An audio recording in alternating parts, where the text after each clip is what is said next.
aleluia, aleluia, aleluia. Pelo Evangelho o Pai nos chamou ao fim de alcançarmos a glória de nosso Senhor Jesus Cristo. Aleluia, aleluia, aleluia, aleluia, aleluia, aleluia, aleluia, aleluia. O Senhor esteja convosco. Ele está no meio de nós. Proclamação do Evangelho de Jesus Cristo segundo Marcos. Glória a vós, Senhor. Naquele tempo, Jesus e seus discípulos atravessavam a Galileia. Ele não queria que ninguém soubesse disso, pois estava ensinando a seus discípulos. E dizia-lhes: o Filho do Homem vai ser entregue nas mãos dos homens e eles o matarão. Mas, 3 dias após sua morte, ele ressuscitará. Os discípulos, porém, não compreendiam estas palavras e tinham medo de perguntar. Eles chegaram a Cafarnaum. Estando em casa, Jesus perguntou-lhes: o que discutíeis pelo caminho? Eles, porém, ficaram calados, pois pelo caminho tinham discutido quem era o maior. Jesus sentou-se, chamou os 12 e lhes disse: se alguém quer ser o primeiro, que seja o último de todos e aquele que serve a todos. Em seguida, pegou uma criança, colocou-a no meio deles e, abraçando-a, disse: quem acolher em meu nome uma destas crianças, é a mim que estará acolhendo. E quem me acolher, está acolhendo não a mim, mas aquele que me enviou. Palavra da salvação. Glória a vós, Senhor. Aleluia, aleluia, aleluia, aleluia, aleluia, aleluia, aleluia, aleluia. Nos recolhamos num tempo de silêncio, na oração, no íntimo do coração, peçamos ao Espírito Santo que venha em nosso auxílio, pois Ele é que nos garante compreender a palavra. Invoquemos o seu auxílio. Rezemos.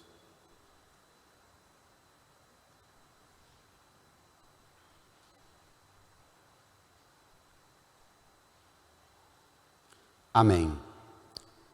Queridas irmãs e irmãos, continuamos nossa caminhada com o Senhor. Domingo passado, estávamos no extremo norte de Israel, já em terra pagã, Cesareia de Filipe.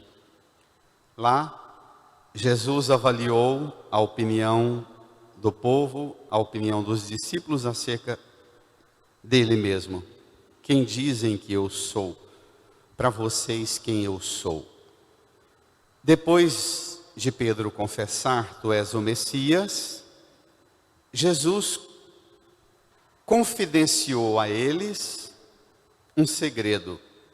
Eu sou o Messias, mas não sou o Messias conforme a expectativa política, econômica, social, cultural predominante. Não sou esse modelo de Messias que vocês trazem à mente. E contou que tipo de Messias ele é. É o Messias que, saindo lá, viajaria para Jerusalém. Chegando em Jerusalém, ele seria rejeitado, perseguido, morto na cruz e ressuscitaria. Pedro ficou chocado. Jesus repreendeu Jesus e Jesus repreendeu Pedro ainda de forma mais dura e severa do que Pedro. Depois daquela cena desconfortável em que Jesus chamou Pedro de Satanás, porque pensa como homem e não como Deus, nós estamos no capítulo 9 hoje de Marcos, a partir do versículo 30. Se você chegar em sua casa, pegar a Bíblia e for lá no capítulo 9 de Marcos, do versículo 2 até o 14, conta que o clima estava muito tenso entre os apóstolos. Os discípulos num desconforto imenso, num duplo desconforto. Primeiro, porque Jesus anunciou que vai morrer na cruz. Segundo, porque Jesus deu aquela bronca em Pedro e chamou de Satanás, porque pensa como homem e não como Deus. O clima está pesado. Jesus viu a tensão dos apóstolos e a partir do capítulo 9, a partir do verso 2, propõe aos apóstolos, dos 12, chama 3 deles. 3 dos primeiros que ele chamou, Pedro, Tiago e João. Falou: moçada, sei que vocês estão tensos, estão sofridos, vamos embora ali comigo. Pegou os 3 apóstolos, subiu com eles sobre uma alta montanha e transfigurou-se diante deles. Uma nuvem do céu desceu, uma nuvem luminosa, a voz dizendo, depois da conversa de Moisés e Elias com Jesus, uma voz dizendo: esse é meu filho amado, escuta o que ele diz. Sinal da presença teofânica do Pai, do Filho e do Espírito Santo na mesma realidade. Pronto. Se Pedro pensa como homem, para pensar como Deus, na linguagem poética, quando a gente estuda a Bíblia, é preciso subir a montanha e pôr a cabeça no céu. É preciso enfiar a cabeça no céu para pensar como Deus. Jesus leva os discípulos com coração, mente, corpo, alma, para subir a montanha e pensar como Deus. Desceu da montanha, um pai desesperado, com um jovem filho, possesso, todas as características a partir do versículo 14. Pegue, não fique sem ler o capítulo 9 todo de Marcos essa semana. Um pai chega em Jesus e diz: cura meu filho. Tem um embate bonito demais. Acho um dos embates mais bonitos do Evangelho, esse pai pedindo a Jesus para curar o filho. Jesus cura o filho possesso, dando uma ordem muito interessante. Ele fala: espírito surdo mudo, sai dele. Lá atrás, logo depois da primeira multiplicação dos pães, levaram a Jesus um homem surdo que falava com dificuldade. Jesus multiplicou os pães pela segunda vez e imediatamente após vem um pai com um filho e Jesus chama o filho fala com o espírito que possui o menino de espírito surdo mudo. O que está acontecendo ao redor de Jesus tem uma função pedagógica. Os discípulos assistem aquilo e são instruídos numa catequese viva. Vamos ver se os discípulos, vendo aquela cena, foram também curados de serem homens surdos e mudos. Vamos lá? Aí, imediatamente a cura do rapaz é a cena que vem agora. Tomemos. Naquele tempo, Jesus e seus discípulos atravessavam a Galileia. Ele não queria que ninguém soubesse disso, pois estava ensinando a seus discípulos. Espere lá. Que capricho, que mimo. Imagine. Jesus percebe a dificuldade dos discípulos em compreender. Diz assim: vamos cancelar nossa agenda? Vamos suspender as atividades? Avisa para o povão que essa semana não vai ter atendimento para ninguém. Deixa eu cuidar de vocês. Eu quero ocupar-me com ensinar a vocês. Delicadeza do Mestre, delicadeza de Jesus. Você já experimentou a graça de ficar sozinho com Jesus te ensinando? Você já experimentou isso? Consegue sentir e perceber quando é que Jesus te ensina? Aprende com Jesus. Qual é o conteúdo do que Jesus ensina aos apóstolos? Vamos ver? E dizia-lhes: bradem. O Filho do Homem vai ser entregue nas mãos dos homens, e eles o matarão. Mas, 3 dias após sua morte, ele ressuscitará. Esse é o conteúdo do ensino de Jesus. E esse deveria ser, por excelência, o conteúdo do ensino da igreja. Vocês, pais e mães, na catequese, não deveria ter uma coisa mais importante para falar sobre Jesus do que isso. Mais do que contar milagres, prodígios, coisas extraordinárias, o centro do ensino é: Ele sofreu por nós. Ele entregou sua vida por nós, morreu pela nossa salvação, ressuscitou para dar-nos vida. Isso é o centro da mensagem cristã. Se você transforma em essa centralidade que a gente chama de o querigma, o anúncio central, se você faz o que nós fizemos nos últimos tempos, de transformar essa centralidade do conteúdo da pregação em tema secundário e pegarmos só os milagres para ver se dá resultado os milagres, para ver se melhora a cabeça do povo, impressiona o povo, dá no fracasso do cristianismo que está acontecendo. Porque o tema de Jesus entregue, sofrendo, morrendo e ressuscitando, não é um tema que emplaca muito as pregações e as assembleias das igrejas. Não é. É? Não é não. Primeiro porque nós não nos ocupamos com esse tema, nós pregadores. Nós não caprichamos nessa abordagem. Quando falamos disso, falamos com muita dificuldade. Segundo, porque esse tema, ele não nos diz. Porque dizer que Jesus sofreu, foi rejeitado, morto, é dizer para nós, mas por que ele sofreu? Necessariamente vai ter que apontar para nós. Sofreu para apagar nossos pecados, para nos purificar, para nos libertar de nossas mazelas, de nossas maldades, de nossas fraquezas. E nós não queremos apresentar nossas mazelas, pecados, fraquezas. Nós queremos apresentar pedidos a Jesus. Me dá isso, me dá aquilo, arruma isso para mim, arruma aquilo para o meu filho, para o meu pai, para a minha mãe. Nós não queremos que Ele aponte as realidades aqui, em mim e em cada um de nós que precisam ser mudadas. Esse tema, ele é mesmo extremamente desconfortável. Absurdamente desconfortável. Falar de Jesus necessariamente projeta uma luz sobre nós e revela a realidade nossa que precisa ser tocada pela realidade da sua dor, da sua entrega, da sua morte.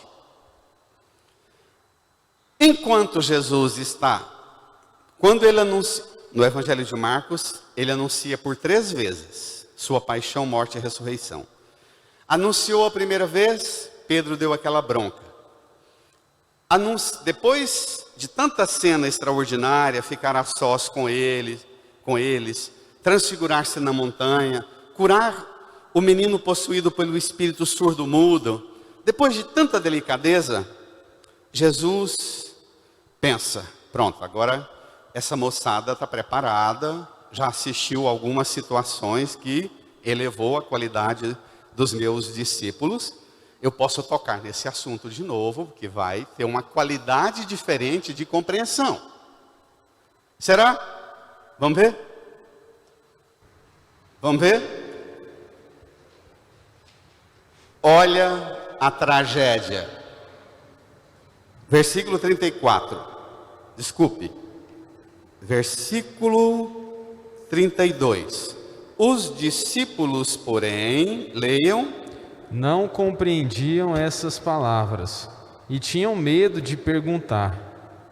Espere lá. Os discípulos não compreendiam as palavras e tinham medo de perguntar. Por que tinham medo? Ai, ai, ai, se algum de nós perguntar a Jesus, ele já carcou os pregos em Pedro domingo passado, se algum de nós levantar esse tema, vai sobrar para nós. Quieta, fala nada. Medo de perguntar e não compreender é o que ceifa a vida nossa no cristianismo hoje. Nós temos medo de perguntar e nós temos dificuldade de compreender. Não temos?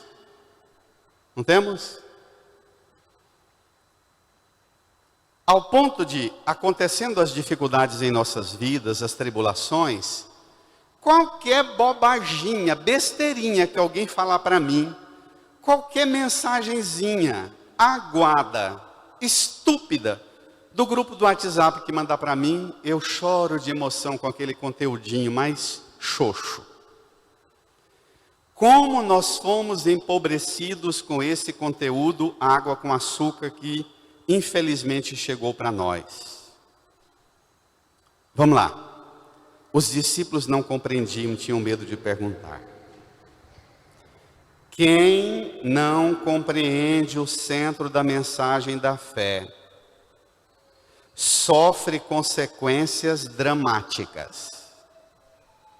Se você é alguém que está seguindo Jesus e continua seguindo, e já faz anos e anos, primeira comunhão, batizou, primeira comunhão, crisma, casou na igreja, confessa, mas continua não compreendendo e tendo medo de perguntar, tem consequências dramáticas. Olhe só. Vamos ver? Eles chegaram a Cafarnaum. Só para situar vocês. Olhe para cá. Imagina do limite aqui do presbitério, dessa parte alta do altar, no extremo norte, Cesareia de Filipe. Entre Cesareia de Filipe e Jerusalém, Jesus saiu de Cesareia de Filipe e está a caminho de Jerusalém. Necessariamente passaria pela cidade que ele morava, às margens do Mar da Galileia, Cafarnaum, Tiberíades, continuaria no Vale do Jordão, até chegar em Jerusalém. Então eles estão vindo, porque lá em cima das montanhas, ele avisou a primeira vez, e começou a viagem para Jerusalém, contando o que vai acontecer em Jerusalém. Chegou na cidade onde eles estavam sediado o grupo da missão, Cafarnaum. Eles chegaram a Cafarnaum, versículo 33. Estando em casa, Jesus perguntou-lhes, bradem? O que discutíeis pelo caminho? Ah, tá. Eles não compreendiam, tinham medo de perguntar, mas de falar com Jesus. Mas entre eles, no grupo do WhatsApp, não sossegava. Isso existe? Não calava. Provavelmente dizia assim, deixa algum da multidão ficar mais perto de Jesus, vamos ficar mais atrás aqui, vem para cá, chama Pedro, chama Felipe, chama André, vem para cá, fiquemos por aqui. Não compreendiam, tinham medo de perguntar, mas entre eles não paravam de conversar. Jesus percebe tudo, e Jesus não tem medo de perguntar. Duas regras de manipulação religiosa. Duas ferramentas para dominar massas. É por gente da igreja que escuta as coisas e não compreende, e tem medo de perguntar, porque os pregadores falam, não pode ter dúvida. Se tiver dúvida é coisa do Satanás e do demônio. E a pessoa fica tremendo de medo de falar a dúvida. Então não tem ferramenta melhor para controlar a massa, para manipular a massa nas religiões do que não deixar compreender. E se não compreender, dizer assim, irmã, é um mistério. Deus revela a poucos. Mentira. Não é mistério.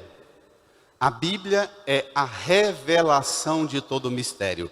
São João da Cruz disse que depois que Jesus foi pregado na cruz, o seu lado foi traspassado pela lança, e ao tirar a lança derramou água e sangue. São João da Cruz diz que se alguém disser que existe ainda algum mistério escondido da parte de Deus, está blasfemando contra a cruz de Cristo, que ele já revelou tudo. Tudo. Escancarou.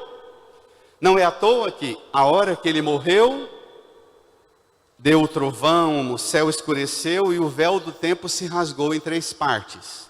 Atrás do altar, o Santo dos Santos, não tem mais nada escondido. O véu do templo rasgou-se. Não existe mais nenhuma realidade escondida. Jesus perguntou-lhes, o que discutis pelo caminho? Versículo 34. Juntos? Eles, porém, ficaram calados, pois pelo caminho tinham discutido quem era o maior. Existe um tema que interessa a turminha. Uma igreja que segue Jesus, que caminha atrás de Jesus, que escuta Jesus e não compreende, assiste Jesus fazendo as coisas e não compreende, que tem medo de falar com Jesus, mas uma igreja formada por gente tomada pelo mais baixo tipo de ambição. Entre eles discutiam, já que ele vai morrer, já que ele pôs na cabeça e não quer tirar da cabeça essa ideia de morrer, quem de nós é o maior para chegar, sabe aquele pai doente, dono de uma empresa grande, uma mãe que anuncia à família que está com uma grave enfermidade, quem de nós vai chegar nele, nela, para pedir as senhas dos cartões do banco, não é? Os documentos da herança. A preocupação dos discípulos é esta, quem é o maior? O universo, o horizonte dos apóstolos está todo aqui, nas ambições do mundo. Jesus está caminhando para o fim do 3º ano de formação com os apóstolos. E os apóstolos ainda não se abriram à formação de Jesus. Quem era o maior? O que dá a gente transformar a igreja em grupo de tendências ideológicas em que a gente fica entre direita e esquerda, os movimentos, as pastorais, os grupos que ficam degladiando-se entre si, quem é o mais importante na igreja, quem é o maior, qual equipe é mais importante, qual tendência, qual linha, qual padre, qual corrente é maior. Que resultado dá transformar a igreja num bando de cristãos centrados nesse tema nada espiritual? Vem comigo a 2ª leitura, tome lá. Da carta de São Tiago.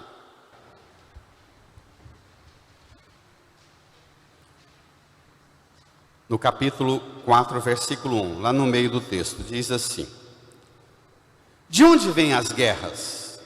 De onde vêm as brigas entre vós? Não vem justamente das paixões que estão em conflito dentro de vós? Parece esses grupos das redes sociais católicas e de cristãos metendo o pau um no outro, dizendo cuidado com a corrente da teologia tal, do movimento tal, da linha tal, não parece? Mesma coisa, cuidado. De onde vêm os conflitos, as brigas, as guerras? Justamente das paixões que estão em conflito entre vós. Versículo 2, leiam, bradem. Cobiçais, mas não conseguis ter. Firma. Matais e cultivais inveja, mas não conseguis êxito. Brigais e fazeis guerra, mas não conseguis possuir. E a razão está em que não pedis. Pedis sim, mas não recebeis, porque pedis mal. Nossa, eu fui na missa, falei com o padre, conversei com ele, ele me disse: sua reza é uma reza má. Não, filho, olha, essa rezinha sua é uma reza má. Que absurdo! Como é que alguém acha que a minha reza é uma reza má? Como é que você pode saber se a sua reza tem sido uma reza má? Responde o apóstolo: quando é que eu rezo, eu peço e peço mal?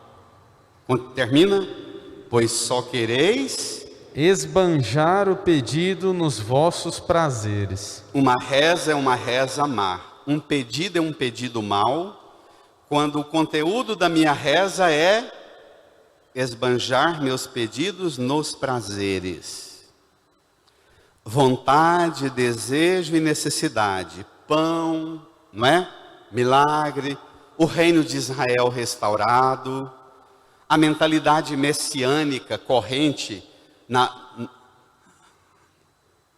cultura popular de Israel, era que o Messias, descendente de Davi, viria, restauraria a corte de Davi e construiria uma fortaleza ao redor de Jerusalém, colocaria a elite dos ministros do rei dentro da muralha, montaria um exército poderosíssimo para ficar na fronteira do país de Israel, pequenininho, 400 quilômetros de comprimento, 200 de largura. Esse rei, esse Messias, iria impor um poder de bênção para todo mundo que está do lado de dentro de Israel, e Deus o abençoaria para que ele eliminasse os povos vizinhos ou subjugasse os povos vizinhos como escravos. Essa era a fé. E tem muitas passagens no Antigo Testamento que a fé de Israel era essa: o Senhor vai eliminar nossos inimigos e transformar, vai subjugar os povos que trarão as riquezas de além-mar para nós. Era a ideia. Uma delas. A fantasia dos apóstolos era essa. Por isso, quem é o maior? Já que ele desistiu de reconstruir Israel, um de nós, a hora que esse cara morrer, um de nós toma a liderança, a gente declara o chefe, chegando em Jerusalém a gente dá um golpe de estado, já que a gente queria fazê-lo rei depois da primeira multiplicação de pães. Lembra? Ele não quis, fugiu. A gente agora, um de nós vai ser rei e vamos montar a monarquia davídica aqui para nós. Bora! Só que Jesus desmantela essa fantasia. Vamos lá? Versículo 35. Jesus sentou-se, chamou os 12 e lhes disse, gesto de mestre, sentou. Não é conversinha de corredor não, não é conversinha de WhatsApp não. Sentou, chamou os 12. Aqui quem vai falar, chamou os 12 e deu-lhes esta catequese. Domingo passado, depois de dar a bronca em Pedro, ele disse, atenção, multidão e discípulos, se alguém quer me seguir, renuncie a si mesmo, tome sua cruz e me siga. Quem quiser salvar a sua vida vai perdê-la, quem perder a sua vida por causa de mim vai salvá-la. Ele vai dizer a mesma coisa com outras palavras, vamos ver? Ante o debate quem é o maior, Jesus senta, chama os 12 e diz, se alguém quiser ser o primeiro, que seja o último de todos, e aquele que serve a todos. Espere lá, olhemos para a cruz. O que é que significa ser o último de todos e o que serve a todos? Ser o último é o mesmo que renuncia a si. Serve a todos é o mesmo que tome sua cruz e me siga. A cruz de Jesus, diz Bento XVI, é o discurso silencioso mais eloquente do poder de Deus. Quem é o maior? O maior é o último de todos e o que serve a todos. Existe alguém que foi mais último do que esse último e alguém que serviu mais à humanidade, ao mundo do que ele? Sem chance.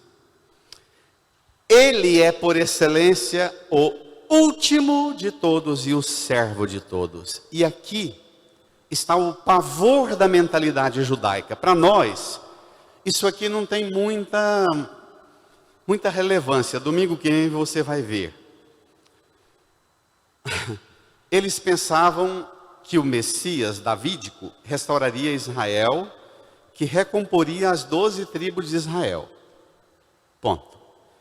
E Jesus diz, vocês estão me seguindo, vão comigo, nós vamos chegar em Jerusalém. O que vocês esperam só para o paizinho de Israel, nós, eu e vocês, vamos ser o último de todos e aqueles que servimos a todos. Não haverá um homem e uma mulher, filho de Deus, que não receberá o que eu oferecerei no altar da cruz para o bem e a salvação de todos. Está claro? Todos. Quer avaliar a qualidade do seu serviço, é se o que você está fazendo está sendo bom só para a sua casa, só para os seus filhos, só para a sua panelinha, ou se o que você está fazendo para o bem de todos. Hoje de manhã, o Santo Padre, o Papa Francisco, pregando esse texto, ele diz que os discípulos pensavam que seguir Jesus daria a eles um cheiro de poder, de nobreza, de direito de linhagem real. Somos seguidores do Mestre. E eles de repente descobrem que seguir Jesus não tem cheiro de ser maior, mas tem cheiro de cruz, tem cheiro de suor, de lágrima, de sangue. Seguir Jesus se mede não pelo tanto que eu rezo, mas pelo quanto que, rezando, eu busco em Jesus ser alguém que trabalha para o bem de todos. E olhe, irmã e irmão, a tragédia que nós fizemos com o cristianismo. Quando nós tiramos a teologia e transformamos o cristianismo em ideologia, nós transformamos o cristianismo em bancadas de partidos, de correntes ideológicas e teóricas, ao ponto de transformar os seguidores de Jesus em os homens do poder.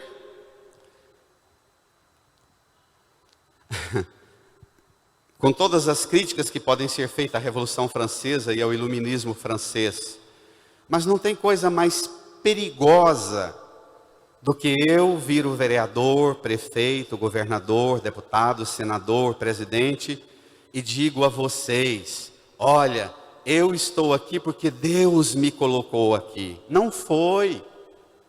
Eu vim parar aqui por articulações políticas, de interesses de grupos. É errado? Não. Mas dizer que isso é o ordenamento do plano de Deus é perverso, é perigoso. É a melhor forma de montar sistemas totalitários como o Islã. É dizer que alguém que está no poder porque Deus pôs. Não foi.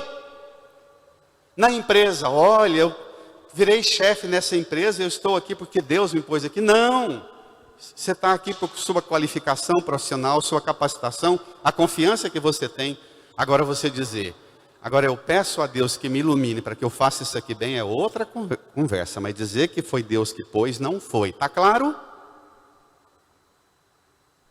A perversidade da política, que manipula o discurso religioso e põe as massas mudas, que não compreendem e têm medo de falar, exatamente porque acreditam numa escolha divina. Não é escolha divina. A única escolha divina é que você trabalhe pelo bem de todos e sirva a todos. Essa é a única. Agora, cargo e função é articulação humana. Importante na sociedade, importante na política, na economia, em tudo. Mas não chama isso de vontade de Deus, não. Tá claro? Tá claro? Nós precisamos começar a reagir com relação a isso e dizer não. Nós precisamos rezar e pedir pelos que são eleitos, que o Senhor abençoe, os ilumine, os conduza. Mas dizer que é Deus que me pôs lá, não foi. Não é. Versículo 36. Em seguida, Jesus pegou uma criança, colocou-a no meio deles e, abraçando-a, disse: bradem. Quem acolher em meu nome uma destas crianças, é a mim que estará acolhendo. E quem me acolher, está acolhendo não a mim, mas àquele que me enviou. Cuidado para não pensar que a criança aqui é símbolo da síndrome do imperador que tem as nossas crianças. Elas dominam tudo dizendo papai, mamãe, vovô, vovó, eu quero, e todo mundo fica correndo atrás e dando tudo. Não é isso não. A criança aqui que Jesus chamou, pegou, abraçou, pôs no meio deles, a criança é símbolo de duas coisas. Primeiro, no ambiente da Palestina, da cultura semita do tempo de Jesus, criança é símbolo de quem não tem vontade própria.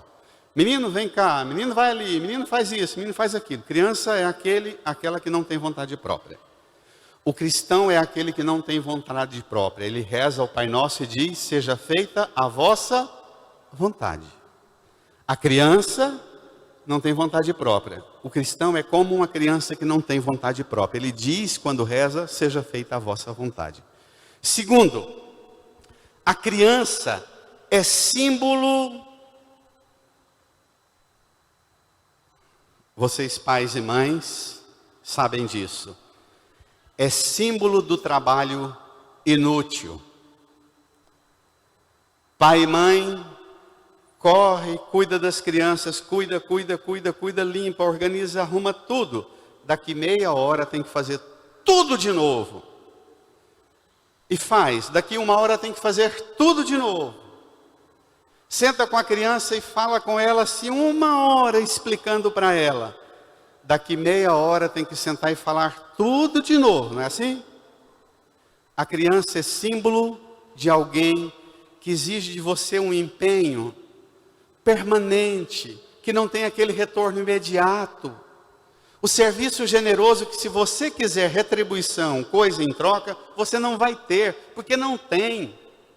Tem? Não tem. A criança é símbolo do serviço. Qual é a conversa? Não tem fio não, boba. Vai tirar a liberdade de vocês. Não é essa a conversa? Vocês estão jovens, né? Vai tirar a liberdade. A conversa do mundo é essa. Criança tira a liberdade. A conversa do mundo é essa. E tira mesmo.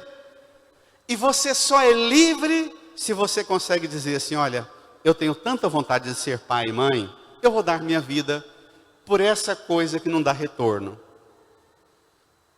E que o retorno é dar-se, dar-se, dar-se, dar-se, tudo de si. E esse doar-se permanentemente já é o retorno. Poder dar amor, poder dar vida, poder dar afeto, poder dar ensino, já é o retorno. Amém? Amém? Pai que está correndo atrás, amém?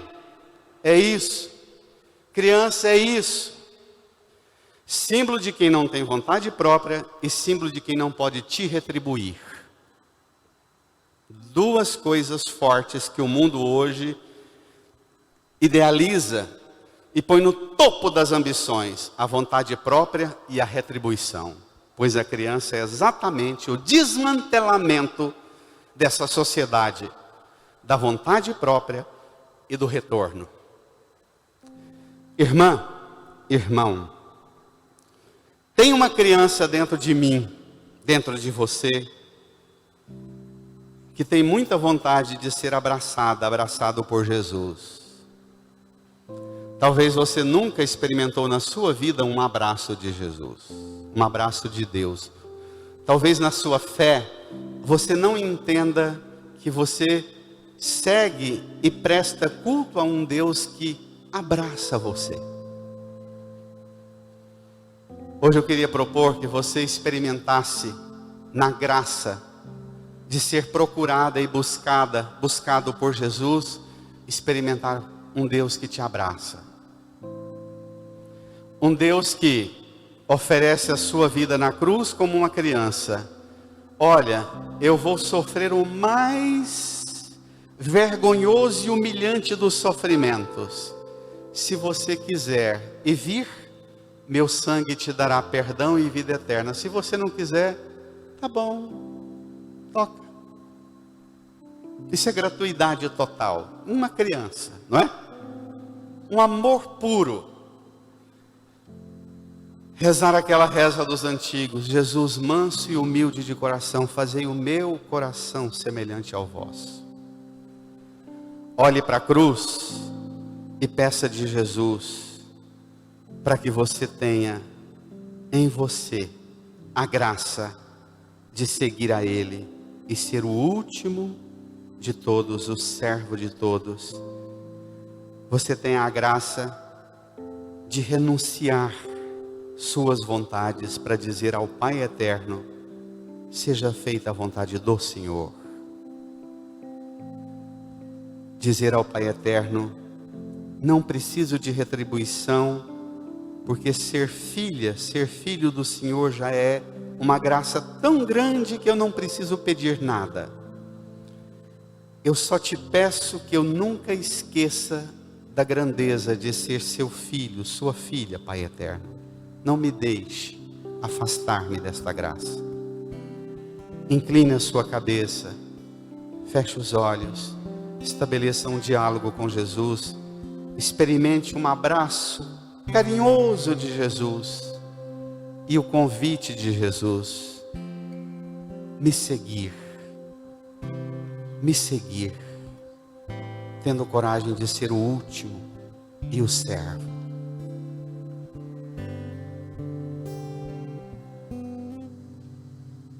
Conheço um coração tão manso, humilde e sereno, que louva o Pai por revelar seu nome aos pequenos, que tem o dom de amar, que sabe perdoar, que deu a vida para nos salvar.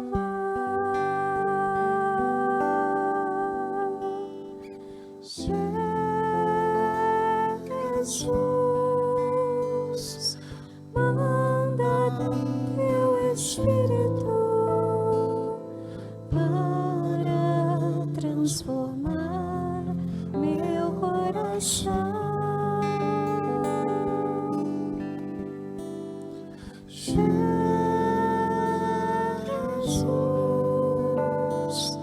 Manda teu Espírito para transformar meu coração.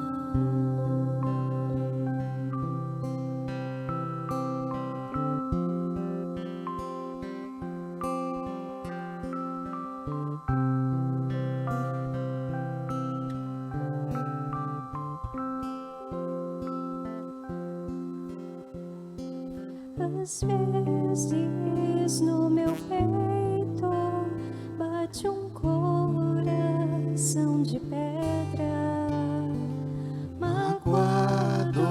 rio sem vida, aqui dentro ele me aperta. Não quer saber de amar, nem sabe perdoar. Quer tudo e não sabe partilhar.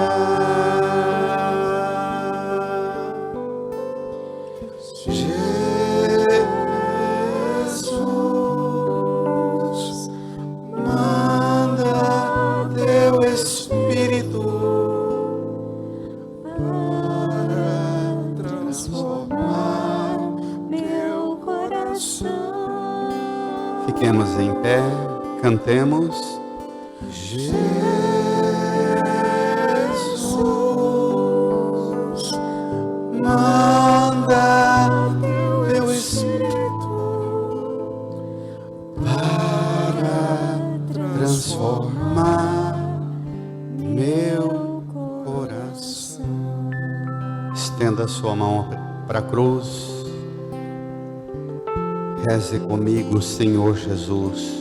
Senhor Jesus, Eu creio firmemente eu creio firmemente que na cruz que na cruz o Senhor foi o último de todos o Senhor foi o último de todos e aquele que serviu a todos. e aquele que serviu a todos. Obrigado, Jesus, Obrigado, Jesus, por tudo que o Senhor fez por mim, por tudo que o Senhor fez por mim, por nós, por nós, pela nossa salvação. pela nossa salvação. Jesus, Jesus, o Senhor sabe o Senhor sabe o quanto o quanto em minha vida, em minha vida, em minha família, em minha em família, nossa sociedade em nossa e sociedade até na igreja, E até na igreja, a competição, a competição o desejo de ser o maior, o desejo de ser o maior tanto nos destrói, tanto nos destrói, estraga a nossa vida, estraga a nossa tira a nossa paz. tira a nossa paz. Jesus,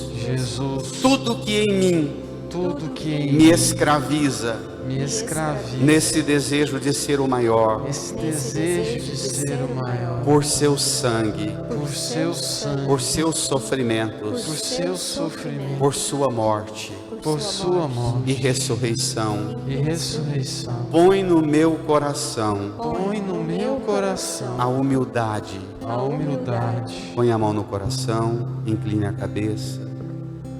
Põe no meu coração Põe no meu coração a humildade, a humildade, a mansidão, a mansidão,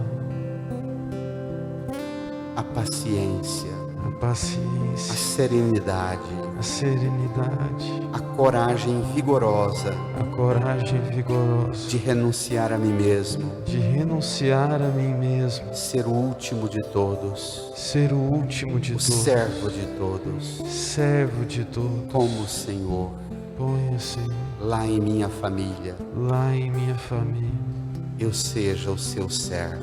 que eu seja o seu servo. Vá continuando a sua oração, fale com Jesus, aquilo que o Espírito Santo suscita a você pedir. O quanto a disputa na sua vida, no seu trabalho, na sua família, quanto tem estragado você e a sua casa. Peça.